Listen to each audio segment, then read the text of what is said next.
ঢুকাইতে হিমশিম খায়, খুঁজে পাওয়া যাচ্ছে না। কিন্তু এমন কিছু অভিজ্ঞ নার্স পাওয়া যায়, মেট্রন পাওয়া যায়, এমন কিছু ওয়ার্ড বয় পাওয়া যায়, এরকম কিছু ধরে বাঁধে বলে আছে, কিছুই দেখা যাচ্ছে না। সে একদম অনুমান আর আন্দাজের উপরে একটা গুঁতা দেয়, একবারেই তারা একদম ভেনের ভিতরে ঢুকে যায়। হয় কি হয় না? এত অভিজ্ঞ থাকে। এখন অভিজ্ঞ এরকম পুরনো নার্স আর ওয়ার্ড বয়রা মনে করেন কোন একটা হসপিটালে তারা সিদ্ধান্ত নিল, এই চ্যাংড়া ডাক্তারদের ডিসিশন সকালে একটা বিকালে একটা, কোনো ঠিক নাই। এখন এক ওষুধ দেখছে, কালকে এসে বলে না না এই ডোজ চেঞ্জ হবে, ওইটা হবে, এটা যোগ হবে, এটা বাদ যাবে। কালকে গেছিল এটা চলবে, এখন কয় এটা চলবে না, ওইটা চলবে। বুঝাতে পারেনি। এদের জ্বালাতনা সহ্য করা যায় না, মাঝে মাঝে মাদক করি মারে, এদের এই মাদক করে সহ্য করা যাচ্ছে না। অতএব এখন থেকে হসপিটাল আমরাই চালাবো, ডাক্তার দরকার নেই। কি দরকার নেই? ডাক্তারবিহীন এই হসপিটাল সুস্থ রোগী উপহার দিবে না, কবরস্থান বলবে। কবরস্থান বুঝাইতে পারেনি। কিছু কিন্তু সুস্থ হয়ে যাবে। এই পুরনো নার্স ওই টুকরোটা যদি রোগমুক্ত হয়ে যায়, ওই টুকরোটা যদি ভালো হয়ে যায়, গোটা শরীর থেকে প্রকাশিত কাজকর্মগুলো ভালো হয়ে যায়। মানুষের উপকারে শরীর লাগে, শরীর মানুষের ক্ষতির কারণ হয় না, উপকারের কারণ হয়। এখান থেকে যে কাজগুলো প্রকাশিত হয়, সেই কাজগুলো সব ভালো ভালো কাজ হয়, আল্লাহ এবং রাসূলের প্রিয়তম কাজ হয়। ওয়াইদা ফাসাদাত, আর যদি ওই টুকরোটা নষ্ট হয়ে যায়, ফাসাদাল জাসাদু কুল্লুহু, গোটা শরীর নষ্ট হয়ে যায়। ওই টুকরোটার মধ্যে যদি পচন ধরে, কখনো চুরি করবে, কখনো ডাকাতি করবে, কখনো ছিনতাই করবে, কখনো মিথ্যে কথা বলবে, কখনো অন্যের হক নষ্ট করবে, কখনো বোনের হক নষ্ট করে হজম করে ফেলবে, আবার কখনো ভাইয়ের হক সরকারি হাইকোর্ট দেখিয়ে ভাইয়ের হক নষ্ট করে নিজে বেশি করে জমি নিয়ে নিবে। বুঝাইতে পারিনি। এই সবগুলো হবে কখন? যখন ওই টুকরোটা নষ্ট হয়ে যায়, তখন গোটা শরীরের অঙ্গ প্রত্যঙ্গ গুলো নষ্ট হয়ে যায়, এখান থেকেও পচা খাদ বের হয়। তাহলে এই টুকরোটাকে সাধারণ টুকরো না, খুব গুরুত্বপূর্ণ টুকরো। বলা যায় গোটা শরীর হলো প্রজা, আর ওই টুকরোটা হলো রাজা। রাজার কথায় প্রজা চলে, এটাই স্বাভাবিক। আন্নাসু আলা দীন মুলুকিহিম। প্রিয় উপস্থিতি, নবীজি সাল্লাল্লাহু আলাইহি ওয়াসাল্লাম বলেন, মনে রেখো ওই টুকরোটা হলো কলব,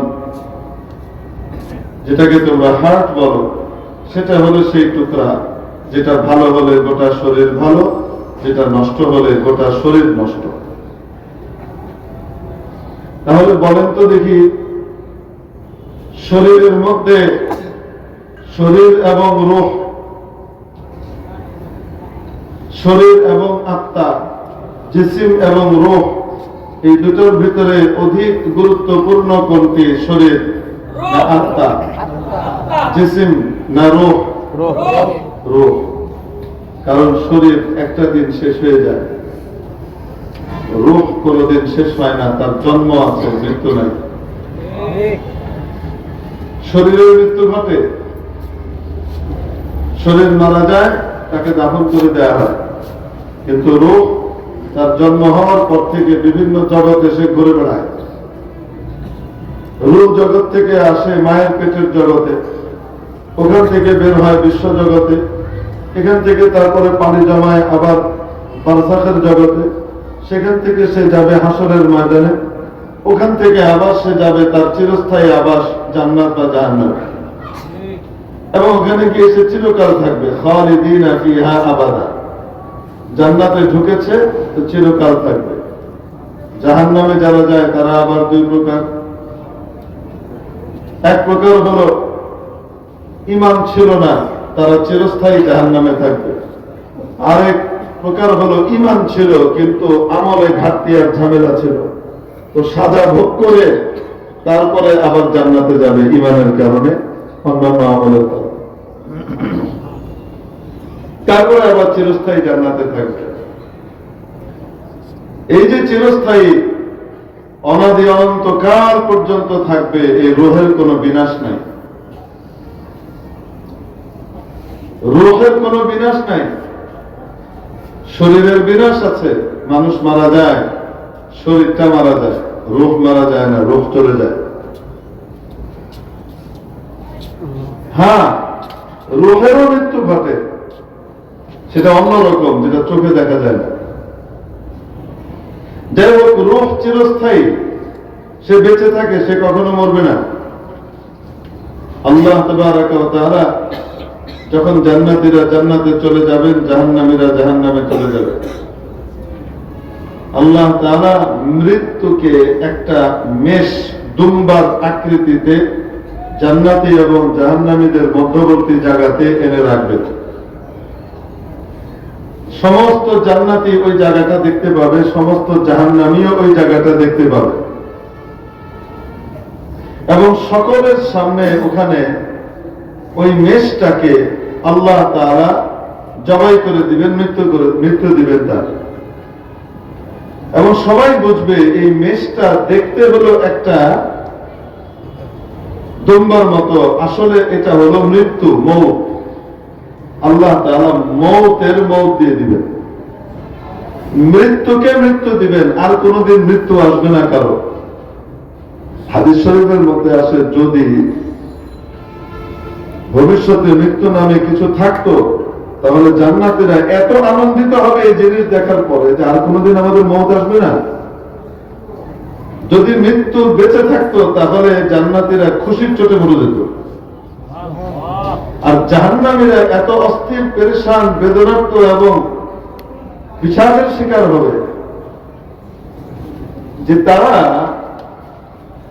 এত দুঃখ পাবে, এত দুঃখ পাবে। যদি মৃত্যু নামে কিছু থাকতো, তাহলে এই দুঃখের চোটে তারা মরে যেত, কিন্তু মৃত্যু তো নাই, আল্লাহ মৃত্যুকে জবাই করে দিয়েছেন, শেষ। বুঝে থাকলে বলেন, রূহ ক্ষণস্থায়ী না চিরস্থায়ী? শরীর চিরস্থায়ী না ক্ষণস্থায়ী? ক্ষণস্থায়ী। তবে রূহ এবং আল্লাহর মাঝখানে পার্থক্য হলো, মানুষের রূহ, আল্লাহ তাআলা আযালি, রূহ আযালি নয়। আল্লাহ তাআলাকে কেউ সৃষ্টি করেননি, উনিই সবকিছুর স্রষ্টা। খোদ সময় এবং কাল, এটাকেও সৃষ্টি করেছেন কে? আল্লাহ। ওনার কোনো শুরু নাই, ওনার কোনো শেষ নাই সময়ের হিসেবে। মানুষের রূহের সময়ের হিসেবে শুরু আছে, আল্লাহ তাআলা সৃষ্টি করেছেন, শুরু আছে, কিন্তু আবাদি, শেষ নাই। আল্লাহ তাকে অবিনশ্বর করে রেখেছেন, সে থাকবে। এই উপস্থিতি, এই জন্য বলছিলাম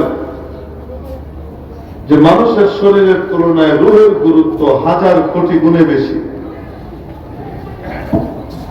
মানুষের শরীর যেমন রোগাক্রান্ত হয়, অসুস্থ হয়, অসুস্থ হলে সে হসপিটালে যায়, ডাক্তারদের শরণাপন্ন হয়, ডাক্তাররা চিকিৎসা করে, সে সুস্থ হয়।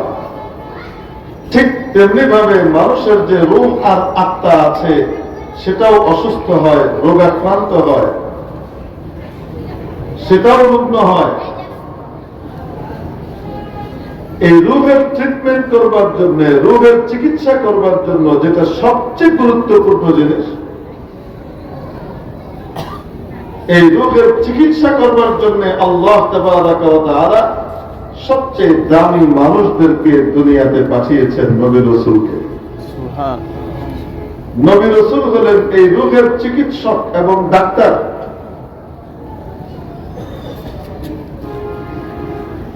ডাক্তার নিজেই যদি অসুস্থ হয়, তাহলে সেই ডাক্তারের কাছে রোগী যাবে? বলেন না কেন? এক ডাক্তারের কাছে রোগী গিয়েছে, রোগীর কি সমস্যা? চোখে একটা জিনিসকে দুইটা দেখে। একটা জিনিসকে কয়টা দেখে? দুইটা দেখে।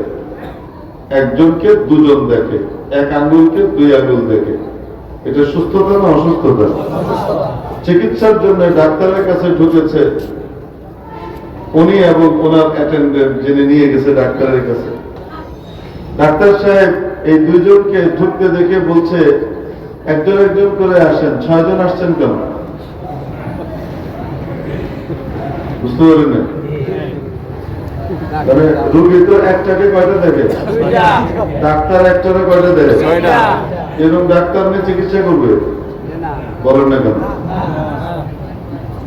তো যাদেরকে আল্লাহ তাআলা রুহানি রোগের ডাক্তার বানিয়েছেন, রুহানি রোগের নাম হলো গুনাহ। বুঝে থাকলে বলেন, রুহানি রোগের নাম কি? গুনাহ।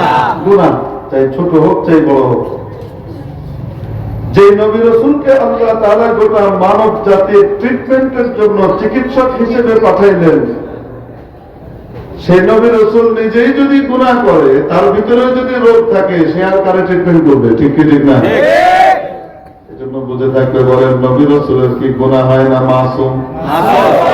নবী রাসূল মাথা থেকে পা পর্যন্ত নবুয়তের আগেও মাসুম, নবুয়ত প্রাপ্তির পরেও মাসুম, বেগুনাহ। নবী রাসূলের কোনো গুনাহ হয় না। গোটা মানব জাতির চিকিৎসক হিসেবে রব্বুল আলামিন নবী রাসূলকে পাঠালেন। বিশেষ করে আমাদের জন্য সর্বশ্রেষ্ঠ নবী, সর্বশেষ রাসূল নবীজি মুহাম্মদুর রাসূলুল্লাহ সাল্লাল্লাহু আলাইহি ওয়াসাল্লামকে পাঠালেন। নবী যখন চলে যান, ডাক্তার চলে গেছেন, এক ডাক্তার চলে গেলে আরেক ডাক্তার আসতেন। সর্বশেষ নবী নবীজি মুহাম্মদুর রাসূলুল্লাহ সাল্লাল্লাহু আলাইহি ওয়াসাল্লাম হওয়ার কারণে এরপরে আর কোনো ডাক্তার তো আসবে না আল্লাহর কাছ থেকে নতুন। তাহলে ডাক্তারের দায়িত্ব পালন করার লোকের দরকার আছে না নাই? নবী যে ডাক্তারি গাইড বুক নিয়ে এসেছেন, সেই গাইড বুকের নাম হলো কোরআন। কোরআনের ব্যাখ্যার নাম হলো হাদিস। মেরে মুহতারাম দোস্ত, রব্বুল আলামিনের জন্য কোরআনের ব্যাপারে মাওলা বলেছেন, ওয়া নুনাজ্জিলু মিনাল কুরআনি মা হুয়া শিফাউন ওয়া রাহমাতুল লিল মুমিনিন। আমি যে কোরআন অবতীর্ণ করেছি, সেই কোরআন ঈমানদারদের জন্য শিফা, আরোগ্য, রোগ মুক্তি এবং রহমত। এইটার আলোকে, আল্লাহর কাছ থেকে প্রাপ্ত কিতাবের আলোকে, নবী রাসূল আল্লাহ তাআলার পক্ষ থেকে পাওয়া ওহীর আলোকে নবী রাসূল ট্রিটমেন্ট করেন। বুঝতে পারেন? সে চিকিৎসা গ্রন্থের নাম কি? আল কোরআন। আগেকার নবীদের আমলে নবী চলে গেছে, নবীর কিতাবকে বিকৃত করে ফেলেছে, উম্মত নষ্ট করে ফেলেছে। এই নবীর পরে, নবীজির পরে, শেষ নবীর পরে যেহেতু আর কোন নবী আসবে না, এজন্য রব্বুল আলামিন কিয়ামত পর্যন্ত চিকিৎসার ব্যবস্থাপত্র হিসেবে এই কোরআনের হেফাজতের দায়িত্ব নিয়েছেন। ইন্না নাহনু নাযালনা যিকরা ওয়া ইন্না লাহু লাহাফিজুন। নিশ্চয় আমি এই কোরআন অবতীর্ণ করেছি এবং আমি এটার হেফাজত করব। কারণ কোরআন যদি না থাকে, তাহলে কিয়ামত পর্যন্ত মানুষের আর সুস্থতা থাকবে না, রূহগুলা সব ক্যান্সারে আক্রান্ত হয়ে যাবে। ঠিক কিনা? মানুষের রুহানি রোগের মুক্তির জন্য যে গাইড বুক, সেই চিকিৎসাপত্র ব্যবস্থাপত্রের নাম হলো কোরআন।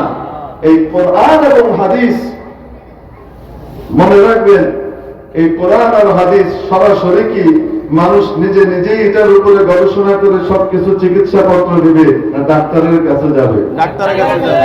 আসতে বলেন, আপনি কি বাজার থেকে ওষুধের বই কিনে এনে মোতালা করে পড়ে তারপরে চিকিৎসা করেন আপনার নিজের রোগের, না ডাক্তার সাহেবের কাছে যান? কেন? ভেজাল লাগতে পারে, ভেজাল লাগলে চিকিৎসা করে মারা যেতে পারে। ডাক্তারের কাছে গেলে নিশ্চয়তার সাথে নিরাপদে সে সুস্থ হয়ে বাড়ি ফিরবে, এটা সে জানে। অবাস্তব না বাস্তব? ঠিক তেমনি ভাবে নবী যখন চলে যান, ডাক্তার চলে গেলে ডাক্তারের দরকার আছে না নাই? এজন্য রাসূল পাক সাল্লাল্লাহু আলাইহি ওয়াসাল্লাম হাদিস শরীফে বললেন, ইন্নাল উলামা ওয়ারাসাতুল আম্বিয়া। নিশ্চয় আলেম ওলামারা হলেন নবীদের ওয়ারিস। وإن الأنبياء لم يورثوا دينارا ولا درهما নবী রাসূল মিরাসের হিসাবে ওয়ারিস সূত্রে টাকা পয়সা ধন দৌলত বাড়ি গাড়ি দিনার দিরহাম রেখে যান না। ইন্নামা ওয়ারাসুল ইলম, তারা মিরাস হিসেবে ওয়ারিস সূত্রে যেটা রেখে যান সেটা হলো আসমানি ইলম। কি রেখে যান? ফামান আখাযাহু আখাযা বিহায্যিন ওয়াফির।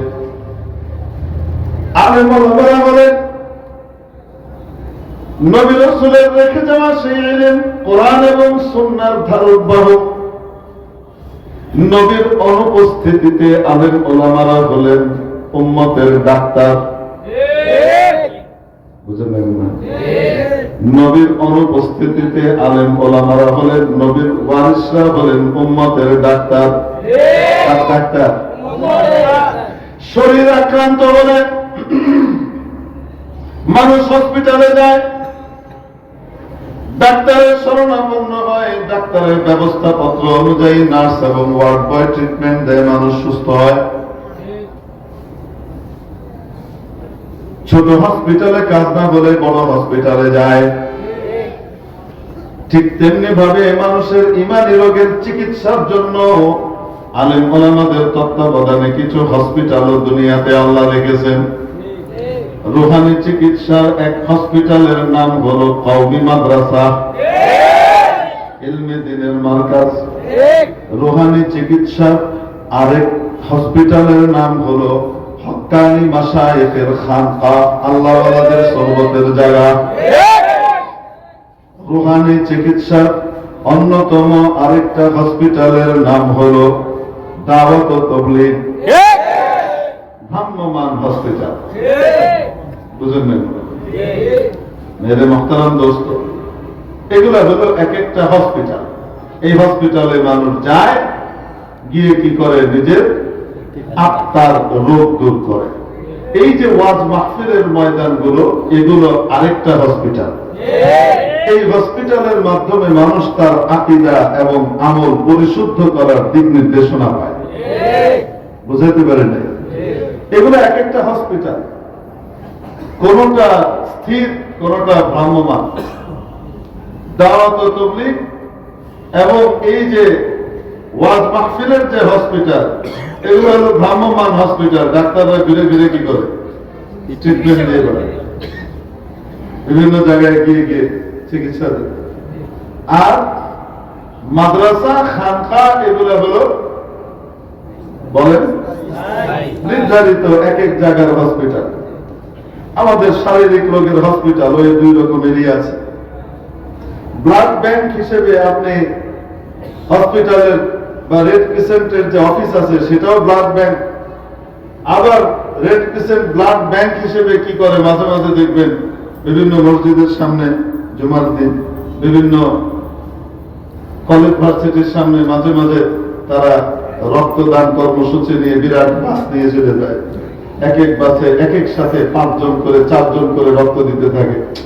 বুঝলেন মনে হয়? এটা ভ্রাম্যমাণ। তো বলছিলাম শরীরও একদম সামারিতে চলে আসে। মানুষের শরীরে দুটা জিনিস, একটা হলো তার শরীর, একটা হলো তার রূহ। অধিক গুরুত্বপূর্ণ কোনটা? শরীর না রূহ?